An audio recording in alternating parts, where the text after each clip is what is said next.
Hey, mother flowers, how you all been? So we are on the road to WrestleMania, and what we're gonna do here, guys, is another installment of retro reviews. This, mother flowers, is once again Teamheel Podcast Extra. And as always, mother flowers, I am the fat fuck himself. I am Steve, and I'm here joined by the usual crew here, all the way from the mean streets of Bridgeport, Connecticut. They call him the Panty Dropper, the Queen Slayer. That's KWEEN Slayer, the one, the only Walter. What's up, brother? What's up? How's it going? I'm doing great. That's all I can say, bro. How's it going, motherfucker? I'm recovering from a cold, so I'm trying not to say much. Hopefully you get some soup, bro. Hope you get some of that punani as well, alright? But anywho, guys, as always, we're also joined here from the man with the golden charm, all the way in Detroit. You're probably upset that WrestleMania 36 is not going to be in Detroit. Big Mike from Big Mike Wrestling Recap Show. How you been, bro? What's the word, man? I've been alright, and yes, I have a puddle of tears next to me right now because 36 is not going to be in my city. I don't think my city's going to get anything anytime soon because... Why, was Detroit second? You said what? Detroit was second or something in the bidding? No, I don't think we even bid. I think we stopped bid after 33. Oh, man. Because we tried to get 33, but hey, enough about my city. Let's talk about this great WrestleMania we just watched. Oh yeah, oh boy, oh yeah, pal. You noticed that throughout the whole show. Big Man was like, I gotta get that shit as a soundbite. I really, really do. Anywho, guys, so if you guys remember, during the month of January, as we were heading into the Royal Rumble, we were doing retro Rumble reviews. So being that we're now entering literally weeks away from WrestleMania 35, we're going to be doing retro WrestleMania reviews here on the podcast, here on the channel. Again, this will be an extra episode. So this will also be available, by the way, on all podcasting platforms. iTunes, Stitcher, PodBean, Spotify, iHeartRadio. If you got to listen, download as well. It will also be premiered on the YouTube channel as well. If you got to listen through there as well, if you'd like. You should. What the fuck am I talking about here? So, we're starting things off here with something random out of all the WrestleMania to start off, because usually people will start off with WrestleMania 1, right? Or WrestleMania 3, what have you. But we decided to do something a little bit different, a little bit out of the ordinary, if you will. I think it's best if I allow Big Mike, it was Big Mike's idea too. Big Mike, what WrestleMania are we starting off with, by the way? To start things off here. WrestleMania 11. Oh yeah, guys, we are starting things off with WrestleMania 11. What the fuck were we thinking? Oh my goodness. So, dude, I don't even know. This show took place on April 2nd, 1995, from the Hartford Civic Center in Hartford, Connecticut, which is no longer that, by the way. It's now being called, I believe, where's it at? Walter, you live in Connecticut. You should know. It's the XL Center. The XL Center. There you go. The live attendance for the show was 16,305, and I believe the gate was $750,000. Which is not bad, to be honest. For many people considered a shit WrestleMania. I mean, you think about it, right? When you think of the worst WrestleManias throughout the history, right? People usually go to WrestleMania 9 or top of the food chain, WrestleMania 11. I mean, people will even tell you 27, 29, 32. But I think, again, this is my opinion as well. Guys, listening to this as well, chime in, give us your thoughts, whether it be here in the comment threads of the podcast or the channel, if you will, or if not, let us know on Twitter at Teamheel Podcast. Give us your thoughts on what was the worst WrestleMania for you guys and all that fun stuff. So, fun little fact, guys. For this WrestleMania, I was actually 4 years old. I was 4 years old, and my brother actually attended this WrestleMania. That's cool. He attended. Nice. He went to WrestleMania 10 and WrestleMania 11. So again, at the time, he was a wrestling fan, And it's funny because I knew we were doing this too, so I asked him, "Hey, bro, you won't believe what I'm doing. We're gonna be recapping WrestleMania 11." He's like, "Great, that's all." Because for him, he enjoyed it because he was there live, right? So for him, it was whatever. But for us, like the hardcore fan, it's like, man, this show sucked. And I watched it on the network today. Like, I'll admit it, I watched it on the network today, right? And I'll be honest with you guys. To me, it just went by fast. Now, is this a WrestleMania that I'm going to go back in time and rewatch anytime soon? No. By no means at all. By no means at all. Oh my fucking God. Guys, what was... I'm going to start with you guys here, okay? What was your overall thoughts on the event? And I don't want to hear the generic, it was shit. I know Walter and Mike are probably going to say it was shit. Like, what was you guys, like, overall, expectations of the show, I guess? And what did you guys thought overall once the show ended? Walter, go first. I mean, what expectations? I wasn't even born when the show existed. I know that, but watching it back, I mean, like, come on. But the card itself, if I didn't know any of the results, just looking at the card, I'm like, doesn't feel like a Mania card at all, to be honest. But besides LT being on the show, but maybe there's something. It's not a lot of matches on the card, so that's why the show went by quick. But at the end of the day, it's just I could see why people hated this Mania. It was the matches were not pleasant to watch. Let's just be honest. What about you, they just weren't. Big Mike, your thoughts, brother? Man, this show here, man. Oh, I think I'm speechless. I don't know what to say. I say this. A match that I've known to hate and everybody else to hate, the main event, I sort of kind of liked. So everything else, though, was trash, except for the co-main event. Fair enough. And I thought overall, again, to me, like you guys said, I thought, in my honest opinion, there's like probably one good match on the show. And that was the co-main event. Like, honestly, if I recommend anyone to go rewatch the show again, yeah, go rewatch Shawn versus Diesel. Everything else, I guess you can skip. I mean, I think you can. Everything you can skip. I mean, if you want the main event, fine. Again, if that's your cup of tea, but to me, it was like, fine. Yeah, you can skip this whole card, let's be honest. Yeah, fine. Okay, so you know what, guys? Go on, Mike. I'm sorry, dude. God help us. No, but just keep going. I just lost my fucking train of thought. God damn, yo. Exactly. Like, bro, like, listen, you go back and watch this Mania. It's like all you'll hear is, what do you say? What do you say? What'd you say? And the McMahon laugh. Oh my God, bro. I've never heard this motherfucker laugh so much on the show. He's trying to cover it up. Cover it up like, this crap. And I'll be real about it. Like, I watched this show. I'm watching it, right? And I'm like, it feels like, okay. It's like every single city needed, like every single city needed that. I guess you had to go to one random city. Let's be real about it. WrestleMania had to go to a random city. Hey, you know why they came to Hartford. You know why they went there. Chime in, Walter. Why did it saved them money? Come on. They didn't have to spend thousands of dollars traveling left and right. They're literally maybe not even less than 2 hours from their headquarters.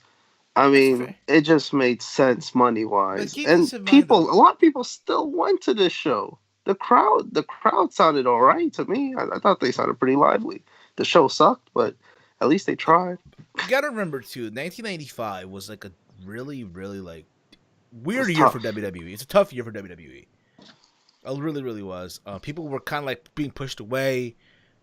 WCW was on the rise. If you keep this in mind, Nitro didn't even air yet, right? So the Monday Night Wars really didn't happen necessarily at this time, if you will. I don't even think Hogan joined WCW at this point, did he?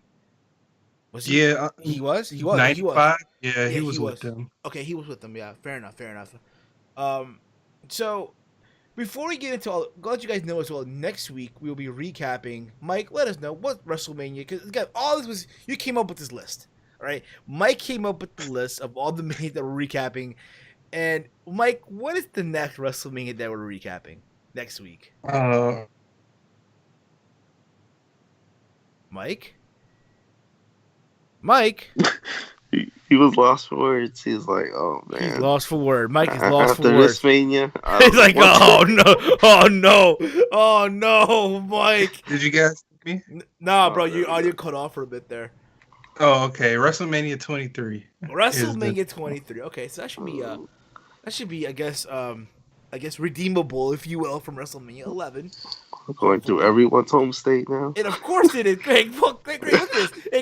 I just noticed it now. I just noticed it. Wait a minute. WrestleMania 11 was in Connecticut, Walter's hometown.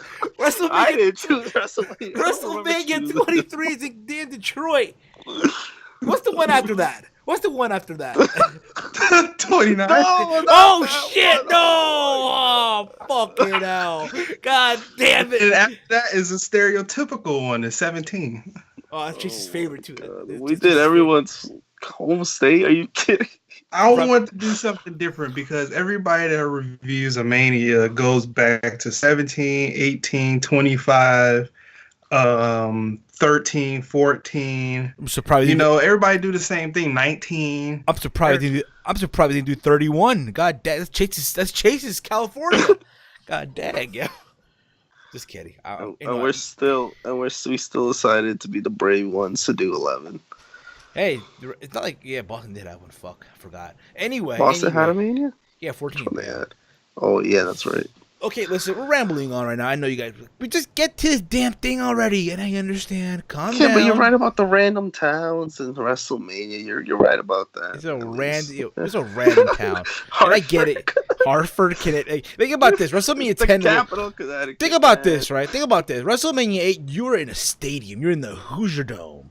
WrestleMania 9, you're in Caesars Palace, Las Vegas. Okay, fine, Vegas, right? I mean, they went double or nothing there, if you will. And then WrestleMania 10, you go to fucking Madison Square Garden where it all began. And now 11, how do we top this? Hartford, Connecticut. Hartford, Connecticut. Can you imagine being in the UK? Bloody mate, we're going to Hartford, Connecticut. Yeah, mate. Hey, that's where they used to own that land, okay? They used to own lots of land in Connecticut, the British people. So it would be like their second home to them. Fair enough, guys. Fair enough. Okay. So let's begin with the show. Let's start with this off. So I watched the show today, literally. It's Thursday. We usually had this up on Thursday. We do the recording Thursday, by the way, so keep that in mind. I think we all watched it today. We all did, yeah. There were 7 matches on the show. God damn, you bastards.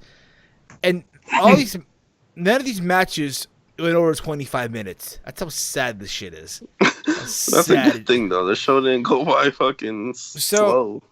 So let's start this off, shall we? So the first match, by the way, okay, they start off America the Beautiful by a Special Olympian, which I thought, okay, it was very, very good. I guess good touching, I guess. But throughout the show, these audio issues, bruh. Audio fucking issues left and fucking right. Like, what the fuck?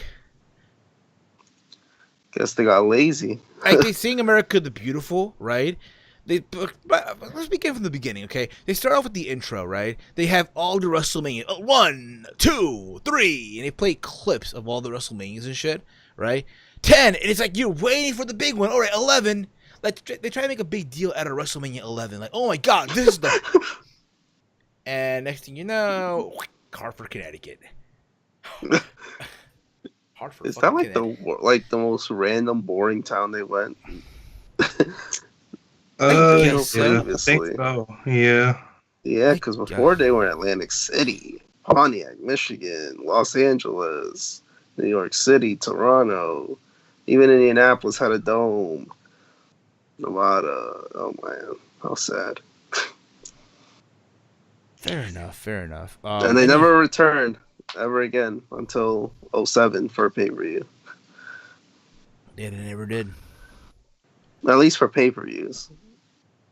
They're going to have a pay-per-view this year, finally, for the first time in, 13 years. God damn it. I know, right? Anyway, so we get that. We get the American the Beautiful. Then we get the Jerry Lawler and Vince McMahon. Like, it was I love that. Like, it was any ordinary pay-per-view. Like, nothing crazy. Come on. Vince McMahon didn't go, "Welcome to the Hartford Civic Center in Hartford, Connecticut. This is WrestleMania." I'm pretty sure he said that, but the audio issues messed it up. Yeah, Hey, he really? didn't mention where the location was and everything, but it just didn't come out right. It really just felt like, I mean, they can't really hype it up. Like, you can't just hype up Hartford. You know, they didn't even. I guess back then they didn't record a lot of the outside of towns, but come on, they didn't even record the outside of Hartford. It did not. Like, well, let me ask you a question, bro. How does the outside of Hartford even look like anyway? Hartford Civic Center. If you don't mind me asking.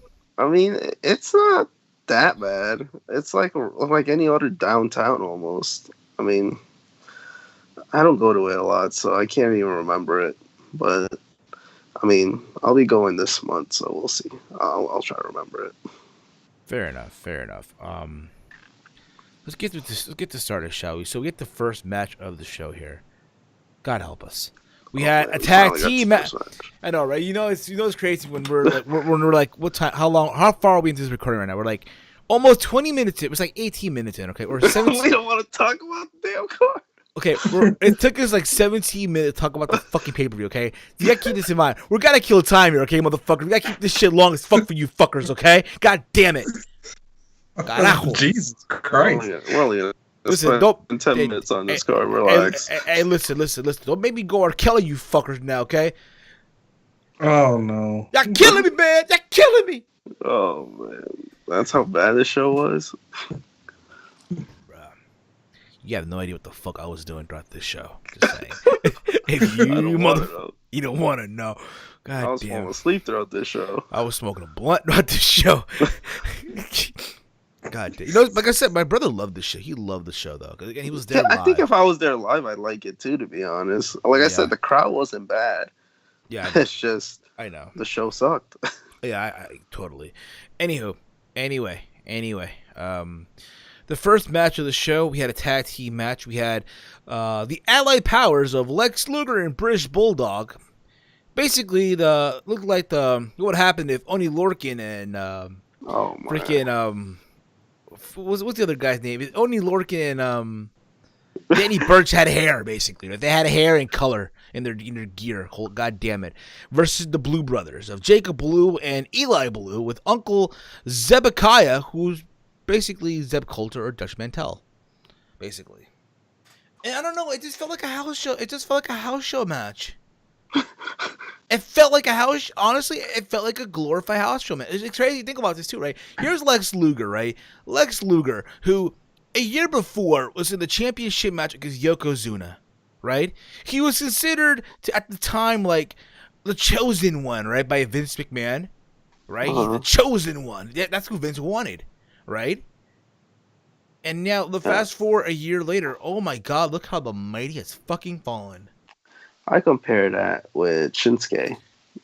Exactly. Like Shinsuke Nakamura now. Like Nakamura last year wins the Rumble, goes to WrestleMania, having these series of matches with Styles, and now here he is heating up a fucking Rusev. He'll probably be the Battle Royal. Probably will be the Battle Royal too. Oh, man.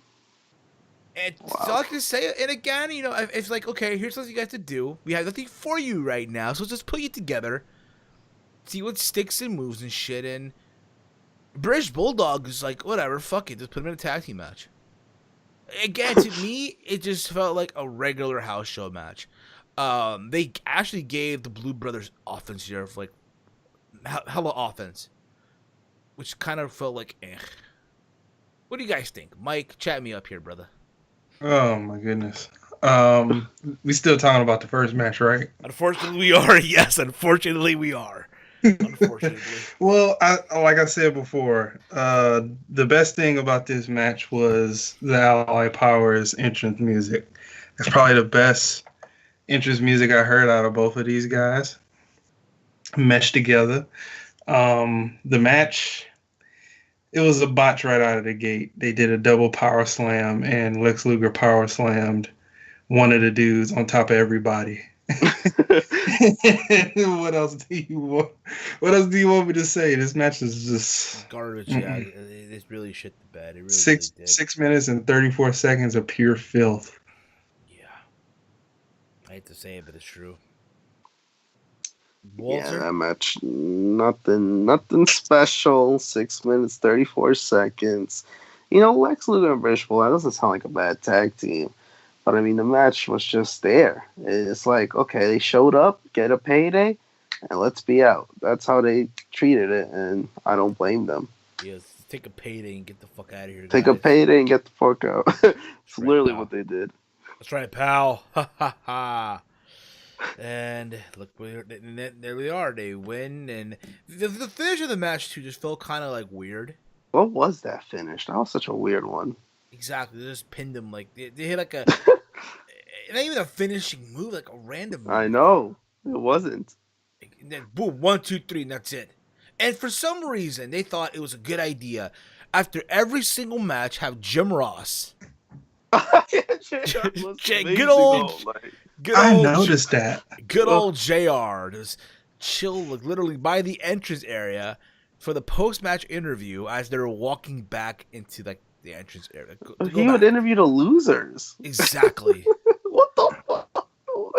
Like, what are your thoughts on this match? What are your thoughts? What is this and that? There's so much, like, really. And I get why they're doing it. I kind of get why they're doing it too, because of the whole feel. Like, it's like, okay, it's the team WWF, the $1 million team versus the team, the pro team, like the Pro Bowl team and shit, right? So you might get that sports feel, like even in football. Again, I'm not a football expert, okay? But from some stuff that I watch from the NFL, right? Because I've watched some games, not just the Super Bowl, like every other fake generic football fan out there, right? After every game, there's a post-game interview, right? You see the media rushing into the field to interview, let's say, Tom Brady, or I guess is Eli Manning still the quarterback, Walter, for the Giants? Unfortunately. Okay, you get the idea. Okay, like they'll interview the winner and the loser, like, thoughts on this, and I get that, I get it, fine. But bruh, it just looks so like, and it was in the dark too. Like, put some lighting or something, Put some fucking budget lighting. Cuts. I know, but that's why they went to I Hartford. don't even think it was budget cuts. I think it's let's move the fuck on. Yeah, let's move the fuck on. Move the fuck on. There's a fucking blimp around this. There's a fucking blimp. Yeah, strident blimp. Strident blimp. They had Jim Ross do that the whole night. Like, I know. That just made no sense. I know. Hey, how was the match? Try my new body. That's all he had to say. Let's move on. Jesus Christ. Hopefully we get this shit done under 45 minutes. I hope we can. God damn it. We're not even done with the first match. Dude, don't stop looking at the time, man. Watch pot don't bowl. Hey, listen, man. We're just being honest with you guys. We're being honest here. Just keeping it 100. Listen, I'm just going to say this right now. If you're a podcaster out there and it takes you like an hour to review this show, something is wrong. Something is fucking wrong. It's gonna take us an hour right now. Oh, fuck that. Fuck that, homie. Hell fucking no. Anyway, moving on here. Oh shit, I didn't press record. God damn it. I'm kidding. I'm kidding. Oh my goodness. God, there was no way I was.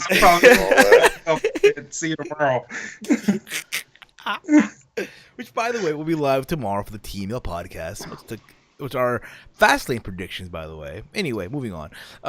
We had the second match on the show. We had Razor Ramon with the 1-2-3 Kid versus Jeff Jarrett. That's JEFF, JARRETT, my uncle, Jeff Jarrett, that is, right? With the Roadie for the Intercontinental Championship. So, basically, the story here is that they had a match at the Royal Rumble of that year, right? And the Roadie cost Razor the championship. Also the fact that, not even that, take that back. At the Rumble, they had a match, and I guess Jarrett was working on the leg of Razor in that match, and I guess that would cause him to lose the championship because Razor went for the Razor's Edge and he couldn't really hit it, and then I guess Jeff Jarrett just picked up and capitalized and got the win. And I guess to counter the roadie being outside the ring, Razor brought in the 1-2-3 Kid. The same 1-2-3 Kid that beat Razor Ramon years before that on Monday Night Raw in 93. So there was that. And I thought the entrance of fucking Jeff Jarrett was great, right? He was all lighted up with the white jacket, the red letterings. I thought that was pretty cool. I thought the match itself was okay. I hated the ending, though. I hated the ending. In a weird way. Like, I thought the match was okay for what they were trying to do, but to me at the same time, it's like, it's WrestleMania. This is your biggest show of the year where all the payoffs are supposed to happen. And instead, it's like, you don't have it happen that way. Granted, you had Jarrett throughout the whole match work on Razor's leg. There were moments where I guess Roy tried to get involved too, and the 1-2-3 Kid got involved as well. And it looked like Razor was about to win the match, right? He's about to win the championship, and the roadie gets in the ring and works on the leg of Razor Ramon. So Razor wins by disqualification. And to me, again, this is the kind of finish you do at the Royal Rumble or on a house show on Raw. Not on a pay-per-view of all things WrestleMania. Hey, do what you gotta do. Do what you got. Come on, though. Do what you gotta do. They didn't want. I mean, I don't know what else to tell you. That's what they wanted to do. But think about this, though. Can you imagine, though, in today's WrestleMania? Okay, can you imagine at WrestleMania 30, it was Bryan and Batista in Orton, right? And it ends in a disqualification. Granted, it's triple threat, so there's no disqualification. But can you imagine, right, if it was just Bryan and Orton, right, and it ended a DQ? People would lose their shit. Yeah, but this was for the IC titles. And so what? You're right. It's the fucking championship. I'm trying to see why they did this, nigga. And I guess, nigga. Fuck. Why would they end the match in the queue? You're absolutely right. Why would they do that in the biggest show of the year? Why? Why would they do that? And why, of all people, Jeff Jarrett? You really wanted Jeff Jarrett to have this belt still. That's what I'm trying to figure out as well. Oh, God. Oh, my God. Razor Ramon. This was the best. He's one of your, like, top stars, right? The company. And like, this is the best you came up with? Yeah, basically. So, there was that. And after this, they put the figure 4 on the 1-2-3 Kid. And then that was it, basically. Despicable act by Jeff Jarrett. And once again, there's Jim Ross trying to catch a post-match interview. No, not Jim Ross. Yeah. You take a payday, that is. Also, throughout the show, they're trying to interview, I guess, trying to find information on Pamela Anderson. So you had Brucey from The Longest Yard. I'm sorry, Nicholas Tutoro. If I butchered the name, I apologize. But basically, if you watch The Longest Yard, he was Brucey. He's the fucker that made it out with Tracy Morgan in the movie, so that's how I remember him, as Brucey, basically. So if I call him Brucey, I apologize in advance, okay? So Brucey, all right, was backstage trying to interview, I guess, Pamela Anderson, but in the first glimpse, oh my God, audio issues. Technical audio issues. So they had to, like, skip back, and then we get, after that, a replay, I guess, of the interview of the same shit, basically. And they couldn't find Pamela Anderson throughout the whole show. Okay. We get the third match on. We'll get back to that too. We get the third match on the show. We get the Undertaker with Paul Bearer versus King Kong Bundy. By the way, before we move on with this, again, thoughts and prayer go to the family of King Kong Bundy. The wrestling world lost another one. Thoughts and prayers. So, King Kong Bundy in this match was part of the $1 Million Corporation, right? The $1 Million Team, if you will. And here's the thing about it, okay? With all due respect, again, he's a legend, all you want, but this match just felt like, ugh. I just wasn't into this match. Throughout the whole match, the story was, oh my god, DiBiase stole the urn, right? Or the henchman, right? So this happened at the Rumble. It was IRS and Taker. Bundy, I guess, reappeared, and they stole the urn, right? They stole the urn of the Undertaker. And that was the story of the match. And somewhere in this match, Bundy throws Undertaker over the top rope, and he stands. You know, Undertaker at the time, or did the whole thing when everyone over the top rope, he was standing on his feet, right? And he was right behind Ted DiBiase. And he just grabbed the urn from him and shit. Just for moments later, freaking Kama, who became the Godfather, runs out there and just steals the urn from Paul Bearer. And as he's running away, Jim Ross... Oh, no. I know. He's like, I'm going to melt this urn and make a giant chain, a gold chain to put around my neck. So here's the thing, right? Basically, as a child, I learned that the urn is what gave the power. It what gave Undertaker power, right? That's what we've all, again, were brought up with, right? That urn gave him power, right? Yeah. Right? Without that urn, he ain't shit, basically. Pretty much. And Bundy was just giving it to him, hit him with multiple avalanches, just for him to lose. Exactly. And not even with the tombstone, like he body slams Bundy. He body slams him. And then does that running Larry he does when he jumps off and he lands off his feet, whatever. Mm-hmm. I'm sure you all seen the move, right? You Yeah. all seen the move over the year. You've all seen this move that he's done every single time, which is usually a setup move. Yeah, right? it's part of his moveset. And that's how they end the match. Well, yeah, he can't tombstone him. Come on. Bro, come on. He's the Undertaker. At that time, no. He probably had some type of back problem. Did he really? I don't know. I mean, why wouldn't he try to tombstone him? That's just weird. I mean, clearly he couldn't do it. That's what ended the match. But like he that. body slammed him, though. He body slammed him, but they probably either King Kong Money didn't want to take the tombstone or Taker just couldn't do it. I think it's probably the other way around. Maybe King Kong Money didn't want to take the move. That's all. Maybe so. I'll take your word for it. Mike, what were your thoughts on this match, brother?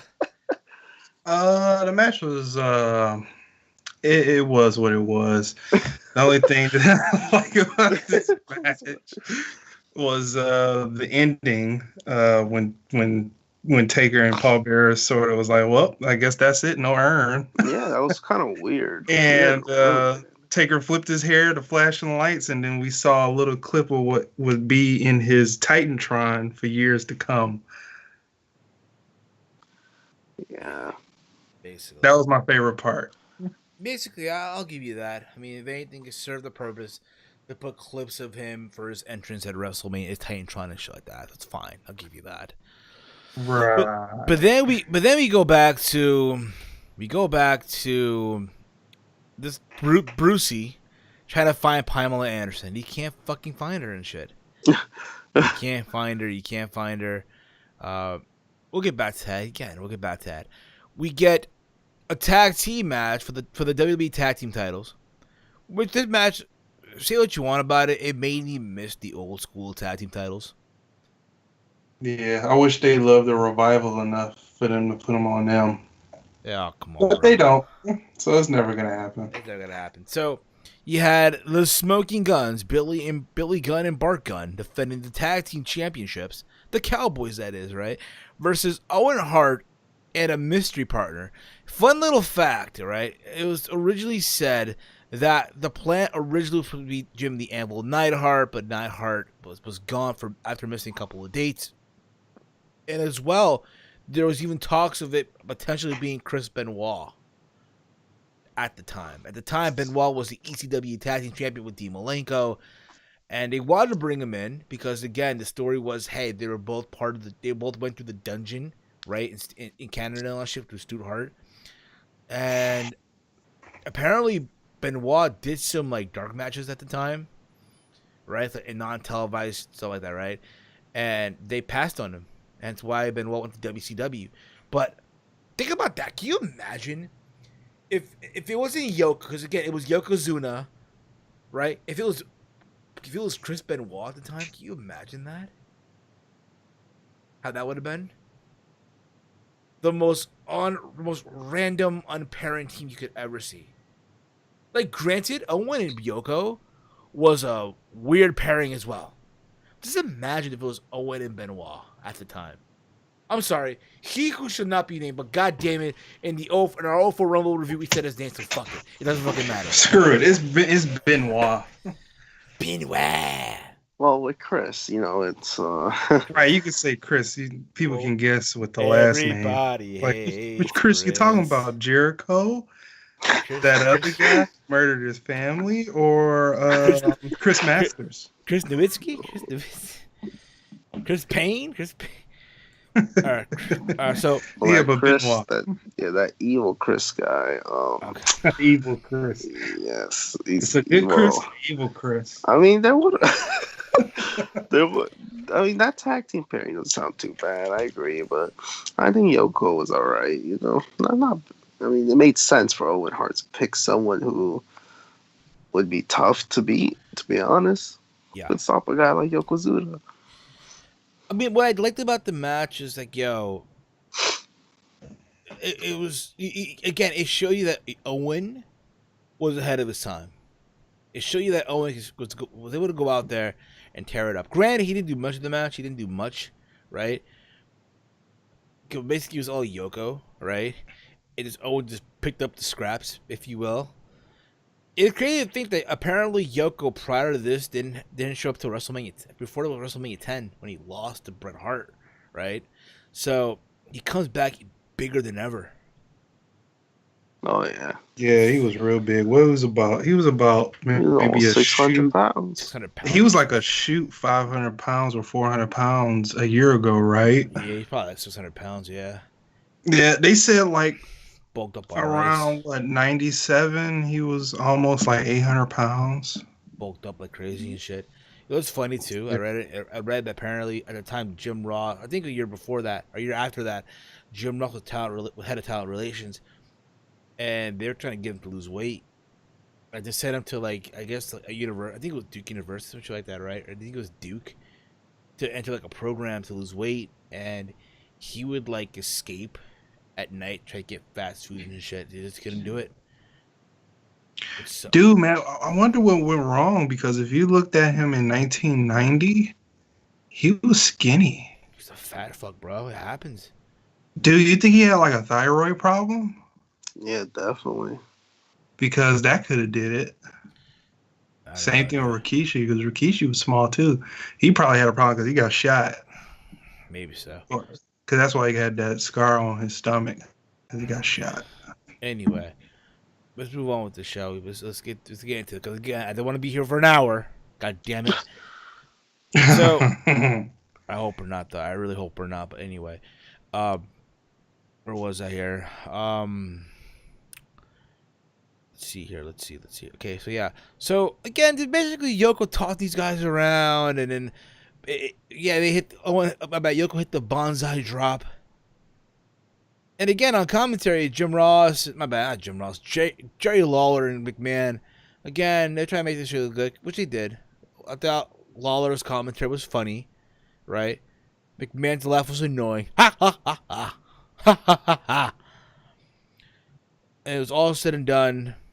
Owen, when he got tagged in, was going to lock the sharpshooter, but instead went for a pinfall.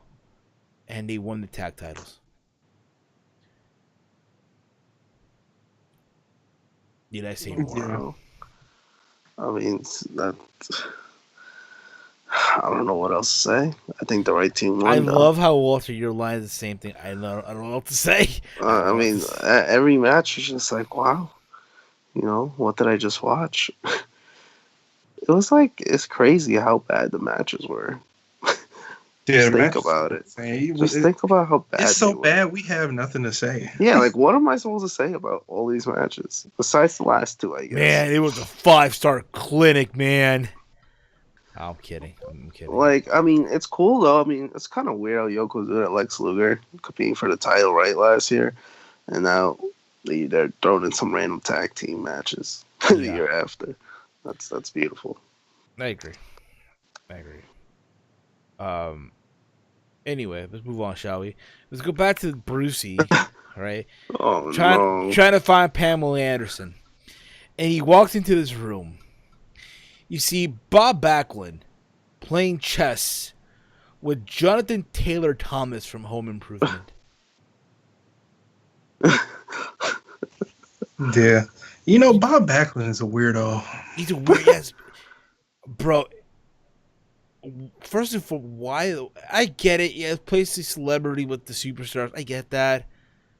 But of all the people to bring in, and I get it, yeah, Home Improvement was a big show back in the 90s, but you can just tell this kid did not give a flying fuck. I'm sorry. Jonathan Taylor Thomas did not give a flying fuck. He didn't I don't give a think he shit. cared. No, he didn't. You placed him with fucking Bob Backlund, who looked like he'd be his fucking grandfather. Yeah, I loved Home Improvement too. I guess so. He's like, It's a place in my hometown. what is the capital of Honduras? Who is this? And, and again, he answered these questions, and again, flying colors and shit. And what can I say? I mean, there was that, basically. And I guess Backlund be like, oh, this new generation, today's youth, they think they just know everything and shit, whatever. And we get to the submission match. We get Bret Hart versus Bob Backlund in an I Quit match, a submission match, if you will, with Roddy Piper as a special guest referee. Per Bret Hart, this was his worst pay-per-view match of his entire career. This was his most annoying pay-per-view match of his career. Yeah. And it's Roddy Piper's fault. Yeah, and apparently throughout the whole night, throughout the whole match, Roddy Piper, what do you say? What do you say? What do you say? Oh my god! I want What do you say? What do you say? What do you say? You got Bob Backlund. I don't know. Like what? Come on, dude. Yeah. Just hallucinating, screaming. It's just the worst. It didn't make sense. Was it so? Every It 2 was seconds. pretty much like an I Quit match. Yeah, it was a submission. It wasn't an I Quit match. Yeah. But Bret Hart, I mean, Jesus Christ, he usually doesn't have a lot of bad matches, but man, Yeah, that sucks. That was probably the worst one. And Bob Backlund, you know, he felt like he was at home. Isn't he from Connecticut? Or I thought he was. Yeah, he lives in Connecticut, right? Yeah, he is. I mean, the match itself, what can I say? I mean, He's in a boring town, though. Glastonbury. how far is that from you, Walter? I don't know. I think it's like an hour and a half. That shit. It's the middle of nowhere. Okay. That being said, I mean, the match itself, okay, it was just that, and they got some stuff in there as well. And eventually the match ends with, again, Backlund trying to lock in the crossface chicken wing, right? Trying to lock this shit in. And Brett reverses the shit. And again, what do you say? What do you say? What did he say? And Backlund doesn't even say I quit. They just stop the match. Dude, I don't want to quit. I want to quit too on this pay-per-view already. God damn it, yeah. Boy. Dude, he didn't even say anything. He was saying gibberish. Yeah, so after the And match, he's like, that's it. Bret Hart wins, whatever. Again, you think about how the mighty's fallen. Again, Bret Hart a year ago, at that time when the WWE title from Yokozuna in Madison Square Garden, and then here we go to the great city of Hartford, Connecticut, and you have him fucking win a submission match against Bob Backlund. Dude, didn't Bob Backlund hold the title that year? 1994, yeah. For a couple days. And then he dropped it. To He did. He beat Bret Hart. yeah, Survivor Series 94. Ugh. Yeah, Bob Backlund, they loved him.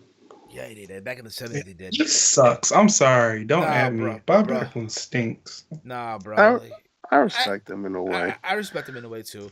You gotta understand, like, I'm bro. sorry. He stinks. Nah, dude. Listen, bro. You better hope. Listen, Mike. You better hope we don't have any old timers listen to the show because they do, bro. They're gonna come after you, bro. How dare you make care. fun of Bob Stinks. Backlund? Bob Backlund was the epitome of professional wrestling. This is again. I don't know. Again. He stinks.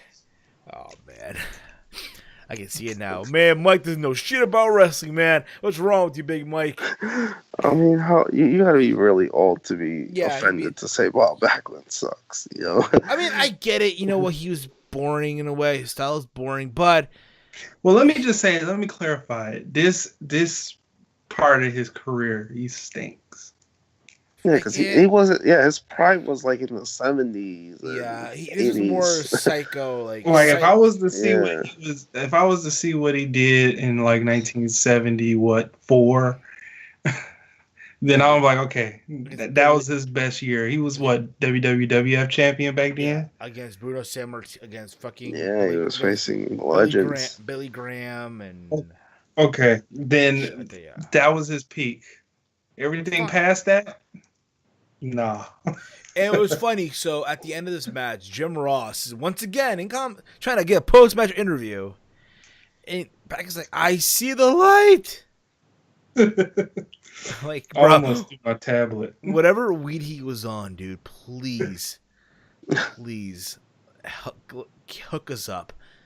Anyway, moving on here, okay? Moving along here. He's probably on meth. We get the co-main event. For the WWE Championship, we have Diesel defend the title against Shawn Michaels. So for this, they brought out the special timekeeper, Jonathan Taylor Thomas, the special ring announcer, Brucey from The Longest Yard, and they bring out Shawn Michaels first, who's accompanied by Sid. And originally, it was supposed to be Pamela Anderson, because again, Michaels won the Rumble, so the winner of the Rumble would be escorted by Pamela Anderson at WrestleMania. Instead, it was Jenny McCarthy. Which isn't a bad backup. I think they were dating at one time. I could be wrong on that. Oh, wow. I thought they were dating at one time. I could be wrong. Again, I could be totally wrong. All right, don't quote me on it. I thought he was still screwing Sonny back then. Bro, that was 97, dude. That was not 95. It wasn't? Yeah, so there was that. I know. So yeah, we had that. And then out comes Big Daddy Cool Diesel. Kevin Nash. Right, the leader of the new generation, right? The leader of the new generation. He comes out, and he's accompanied by Pamela Anderson, who looked beautiful as all fuck. Let's just keep it real here, okay? She looked hot. And I'll say this was arguably the match on this entire show. If there's any reason why you're stumbling through WrestleMania 11, God help you. But this is the match to watch. This is the match you watch on WrestleMania 11. If anything, the best thing on the show. This was arguably Shawn Michaels' at this time of his career, the best performance of his entire career. Up to that point. Yeah, coming off the Rumble win and all that type of stuff. Because I remember I remember there was a press conference prior to this. Like, he's like, "I'll promise to give you a show," and he did. He fucking did. Yeah. What are you gonna say, Walter? I thought you were gonna say something. I cut you off. I'm saying it was like his pretty much his big featured match, the first one. You know, it's for the title. He came back, coming from the Rumble win, and so it made sense. Again, especially, and I'm not saying Diesel's a scrub or anything, but you know, it's hard to have a good match with like small guy versus big guy, unless you're Shawn Michaels, of course. So I gotta give him that. You know, the match wasn't too bad. I mean, it wasn't the best either. There was still slow moments, but like, I give them credit at least. You know, the fact that they involved the celebrities is pretty cool. I mean, it's like you wanted this match to get attention, even though it wasn't the main event. You know, you still tried to do something to spotlight this match. Exactly. Again, people were chanting for Diesel. They're chanting for Shawn. Shawn worked on Diesel's ribs here in the match as well. Somewhere in this match, for some reason, Earl Hebner fucked up his ankle. You know, I still don't know how. I guess he jumped off the ring and he just, like, I don't know, he landed wrong. It Whatever. was just weird. I know it was. It totally was. Sean goes for the screech of music, hits it. The referee isn't there. Apparently, McMahon wanted Diesel to kick out of the super kick, and they argued against it, and eventually they did. And again, just the best match out of Shawn Michaels. Yeah, granted too, I guess you could say Shawn got a good match out of Diesel as well, right? But if there's any, and again, listen, when you think back on Shawn Michaels' career, oh, he's Mr. WrestleMania, right? Uh-huh. This is a match I would show, believe it or not. Yeah, granted, there's the match with him and Kurt Angle, him and Rick, him and Cena, right?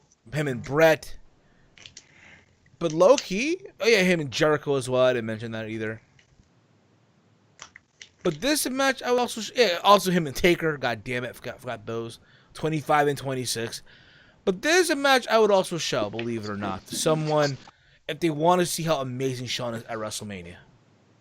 Well, also, of course, the ladder match. I didn't mention that either. But you kind of get the idea, okay? You get the gist.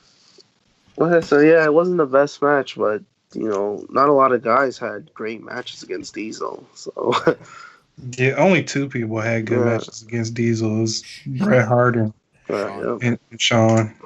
Yeah. And eventually, Shawn takes the jackknife powerbomb. Some say it was botched. To each their own. And it was a bot. Yeah, it was botched. Yeah, it was. Fuck it. What do you mean to each their own? What the fuck? It's the weed. It's the weed, huge bro. botch. That's why I don't think the match was all that, because I didn't like that ending. I was like, what the fuck? It's He the weed, over-rotated. It's the weed, bro. Okay, it's the fucking weed, all right? God damn it. So there's that. Say it's the... Oh, man. Again, depending who you talk to, right? Alright, maybe it was a nice little power bomb. Yeah. Landed the wrong way. I don't know. Diesel gets the 1, 2, 3. Diesel wins. He at that time became the first champion since Hulk Hogan to go into WrestleMania as WWE champion and walk out still WWE champion. That's good on him for that. And that's an accomplishment. He's celebrating there with Jenny McCarthy, Pamela Anderson, Jonathan Taylor Thomas, and Brucey. McMahon called him the leader of the new generation. Oh yeah, that was this guy. And then you go on. Then you get back to the interview with Todd Pettengill, right? Todd Pettengill of all people, and of course Jr. early in that as well. But Michaels is upset. Like, oh my God, he had him beat. He's the uncrowned champion. This and that. And to each their own. We all know what would happen after. A year later, Michaels will finally get the championship. So there you go. Now let's get to the main event. Bam Bam Bigelow versus Lawrence Taylor. And don't skip over the beginning either, because that's hilarious. So, the beginning of the match, they had the $1 million team, right? Right? Each member run to the ring. Yeah, King Kong Bundy, who lost to Taker early in the night, run to the ring. Yeah, Tatanka, like nothing happened. Tatanka, Kama, IRS, Ted DiBiase, Nikolai Volkov running a fucking old man. Nikolai Volkov running his way to the ring, and then they bring out Ted DiBiase running as well for some odd reason. I don't know why, and they bring out Bam Bam Bigelow. No, you bring out. I'm sorry, the Pro Bowl team. Is that what they were being called? The Pro Team, whatever? The Pro Bowl team? Or it was like the Pro All-Stars or something that. The Pro All-Stars. Now, again, I'm not a football expert, so Mike, Walter, I'll let you guys take over the names that were on this thing as well. So take over, Mike. Oh, shit. Oh, my. I had to actually look. I got to actually look at that. Whatever, I know Chris Spielman is one of them. Well, name some. Name some that you guys remember. Yeah, Chris Spielman was there. Reggie White was there. Carl Michael Banks. McMondo. Michael McMichael. Steve McMichael. Ken Norton Jr.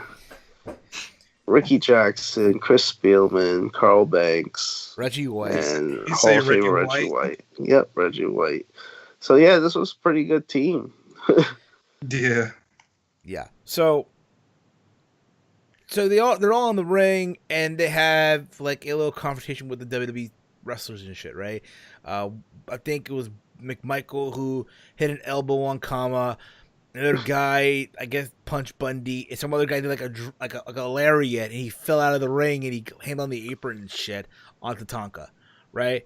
They bring out Bam Bam and they bring out LT. Fun little fact. So if you watch the actual event, right? Not on the network, but if you watch it, like, you know, for the original WrestleMania 11, you have Salt and Pepper, I guess, performing LT's entry. They say in their edition of What a Man, right? And on the network, they cut it off. Like, you see Salt and Pepper literally, like, they set up a little stage for them, right? And they're dancing and shit, but you don't see them performing LT's entrance.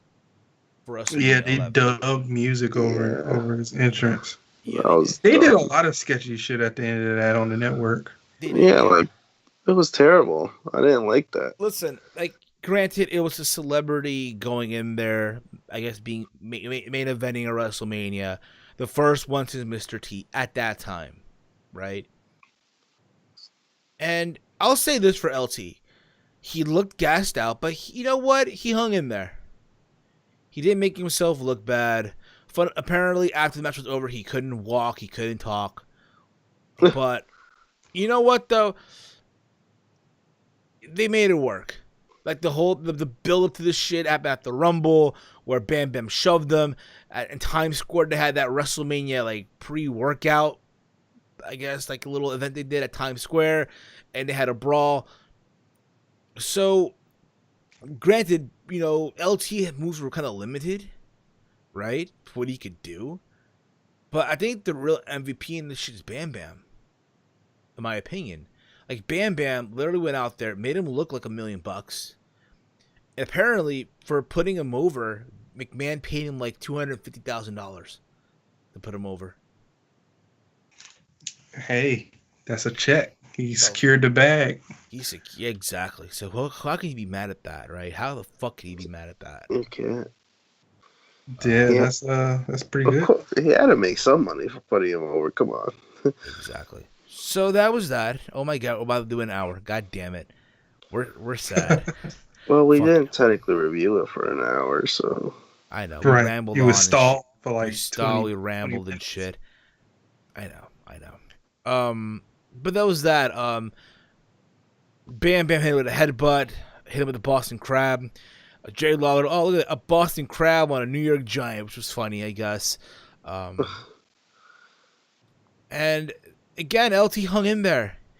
He did look tired and all that shit, but it was all said and done. He did like 3 clotheslines on him, and then did a close off the middle rope for the 1, 2, 3. It pinned him. And there was that. And then you see the whole, like, you know, all the guys that were there from the NFL celebrating Bam Bam. My bad, but LT. They brought out LT's son. And then on the network, that's how they close the show. They go the fade to black, and that's it. Yeah, no recap or nothing. They just said goodbye. No recap. No, I'm Vince McMahon. This is Jerry Lawler. See you next time. None of that shit. This was WrestleMania 11. Honestly, guys, again, not a show I would go back to watch. Not a show that I would say, oh my god, this is like, you know, no, fuck that. This was, in my opinion, the worst WrestleMania I've ever seen. It was pretty bad. Yeah, this was terrible. I don't know. I mean, it's hard to say worse, but, you know, it is one of the worst. It's like they didn't know what to do. Like, the fact that LT main evented your show says a lot. So let's read some of the aftermath from WrestleMania 11, right? Aftermath. So this is from Wikipedia, okay? Keep this in mind. Shortly after WrestleMania, Diesel offered Shawn Michaels a rematch. Michaels blamed Sid for the loss and informed them that he would not be needed during the match. Sid got angry and attacked Michaels until Diesel saved him. Diesel and Michaels became allies once again, and they teamed up to win the WWF Tag Team Championship later that year. Diesel feuded with Sid and defeated him at In Your House 1 and In Your House 2 pay-per-view event. The animosity lingered between Michaels and Sid, but they did not face off each other to settle the feud until September 11th, 1995, on an episode of Monday Night Raw. Bam Bam Bigelow was embarrassed after losing to Lawrence Taylor. To redeem himself, he challenged Diesel to a match for the WWF Championship. During the match, Tatanka turned on Bigelow, caused him to get pinned. Bigelow was kicked out of the $1 Million Corporation and attacked by DiBiase's wrestlers. Diesel saved Bigelow from the attack, which led to a friendship being formed between the two. Bigelow defeated Tatanka in a dark match at In Your House 2. At King of the Ring in 1995, Sid, DiBiase's latest addition to the corporation, teamed up with Tatanka in a loss to a team of Diesel and Bigelow. Razor Ramon and the 1-2-3 Kid were scheduled to face Jeff Jarrett and the Roadie at In Your House 1. The month after WrestleMania, Kid sustained a legit injury. However, he was unable to compete. As a result, Ramon wrestled 2-on-1 handicap match against Jarrett and the Roadie instead. Ramon won the bout, but the feud continued at In Your House 2. The Roadie faced the 1-2-3 Kid and defeated him. Ramon and Jarrett wrestled several times. Ramon regained the Intercontinental Championship on May 19th, 1995. He held the belt for 3 days before dropping the belt back to Jarrett.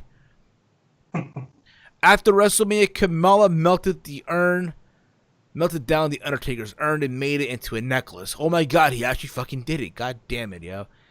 He actually fucking melted that damn urn.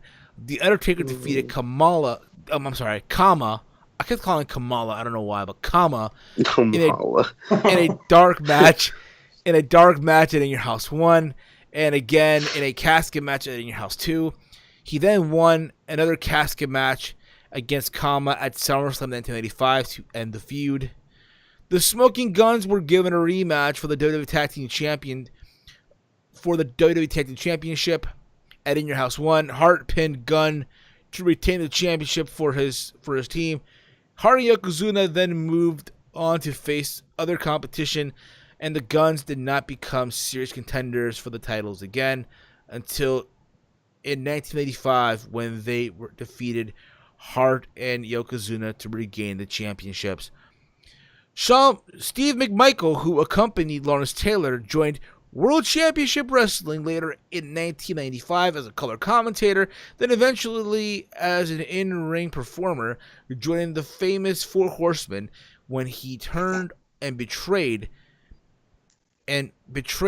his tag team partner and former NFL star Kevin Green at the Great American Bash.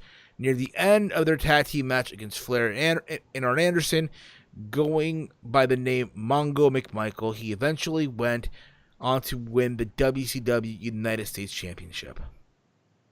So that basically was the aftermath of WrestleMania 11. Again, the worst WrestleMania. Out of 5, I'll give it, to be generous, I'm giving it a 1. I'm just being fucking generous here. I'm giving it a 1.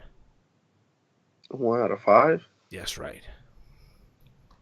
Oh man, that's not generous. That's mean. That's life, brother. Oh, and if that's being mean, then I'm gonna be crucial. Oh god. Oh man. I'm giving it a half out of 5. God damn it. What? Nah. 25 out of 5. God damn it. You gotta make too mean, man. I'll give it, I'm a little generous. And because it's gonna be the only Made in Connecticut ever, probably. I'll give it a 1.5 star. Of course you will. Out of 5. Of course. I can't give it 2. The show was so fucking trash. But I know. I'll give it an extra half star. For Made in Connecticut. Fair enough. But anywho, guys, this basically was our first installment of the WrestleMania review. If you managed to stay up this long, bless your soul. Bless your soul, seriously. But we hope you enjoyed it. Again, we're doing this until we get on to WrestleMania 35. Our next recap will be WrestleMania 23. I wonder how we got that. How did that happen? But we are WrestleMania 23, and after that 29. Oh my goodness, should be fun. So guys, sit back and relax. Enjoy the WrestleMania retro reviews, courtesy of the people here of the Teamheel podcast. Also, a reminder, guys, we'll be going live this Friday for episode 284, I believe, or 85. I've lost count already.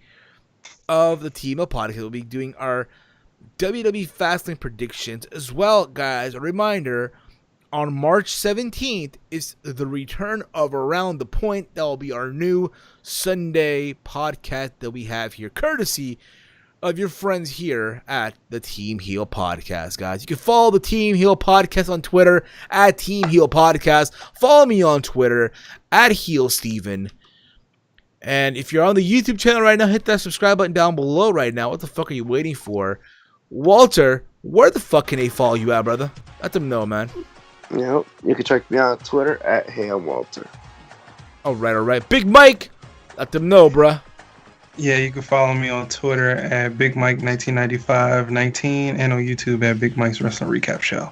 And that being said, guys, we're out like Janice Titties. Follow me on Twitter at HeelSteven. And this has been Teamheel Podcast Extra WrestleMania 11. Okay, we hope you all enjoyed. And we're sorry. See y'all next time. Sorry. WrestleMania 11, bro. Sorry, I had to listen to this. Who reviews WrestleMania 11? Come on. Us, bruh. Only us. Only us. Peace out, motherfuckers.